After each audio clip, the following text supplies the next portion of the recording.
Hello friends, इससे पहले की वीडियोस में हम लोग तमिलनाडु के भक्ति मूवमेंट, कर्नाटका, नॉर्थ और महाराष्ट्र के भक्ति मूवमेंट को ऑलरेडी कवर कर चुके हैं। और आज की इस वीडियो में हम लोग बात करने वाले हैं जम्मू एंड कश्मीर के भक्ति मूवमेंट की।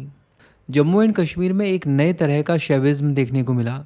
इसे कहा गया त्रिखा शैविज्म। शैविज्म की ये फॉर्म शंकराचार्य की नॉन डुअलिटी यानी अद्वैतवाद की फिलॉसफी से बहुत ज़्यादा इन्फ्लुएंस था, और इसमें ऐसे कई सारे एलिमेंट्स हैं जो कि शंकराचार्य की अद्वैत वेदांत फिलॉसफी से इसमें बोरो किए गए हैं। बट इसी के साथ साथ हमें ये भी पता होना चाहिए कि ऐसे भी कुछ एलिमेंट्स हैं जो शंकराचार्य की अद्वैत वेदांत फिलॉसफी में तो हैं, लेकिन उन्हें त्रिखा शैविज्म में नहीं लिया गया है।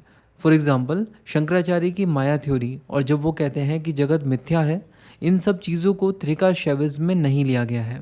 और हम लोग यहाँ पर त्रिका शैविज्म की बात इसलिए कर रहे हैं क्योंकि जम्मू एंड कश्मीर के भक्ति मूवमेंट की सबसे प्रोमिनेंट भक्त लाल देद त्रिका शैविज्म से बहुत ज़्यादा इन्फ्लुएंस थी। लाल देद को हम लोग लालेश्वरी के नाम से भी जानते हैं और इनका टाइम पीरियड है 1320 से लेकर 1392। और लाल देद में ये जो वर्ड है देद, इसका मतलब होता है मदर। चलिए लालेश्वरी जी के बारे में कुछ और इम्पॉर्टेंट डिटेल्स कवर करते हैं। लालेश्वरी जी पंडित फैमिली को बिलोंग करती थी और इनकी शादी बहुत ही अर्ली एज में करा दी गई थी। शादी के बाद जब ये अपने हस्बैंड के घर पहुंची तो वहां पर इन्हें बहुत ही हार्शली ट्रीट किया गया। और ऐसे में एक समय आया जब इन्होंने अपने हस्बैंड के घर को छोड़ दिया और सड़कों पर मिस्टिक पोएट्री गाते हुए घूमने लगी। इनकी ये जो पोएट्री है उसे कहा जाता है वत्सुन या वक्स। लिटरल टर्म्स में इसका मतलब होता है स्पीच या वॉइस। और लाल देद के इन वक्स को कहा जाता था लाल वक्स।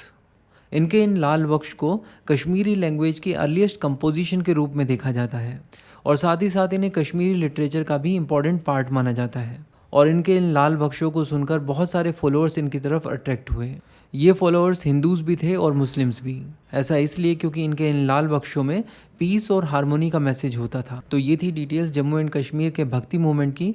इंडिया की हिस्ट्री, इंडियन पॉलिटी और इंडियन इकोनॉमी को डिटेल में कवर करने के लिए बुक्स तावा की प्लेलिस्ट को फॉलो कीजिए। Thank you so much for watching and supporting books तावा।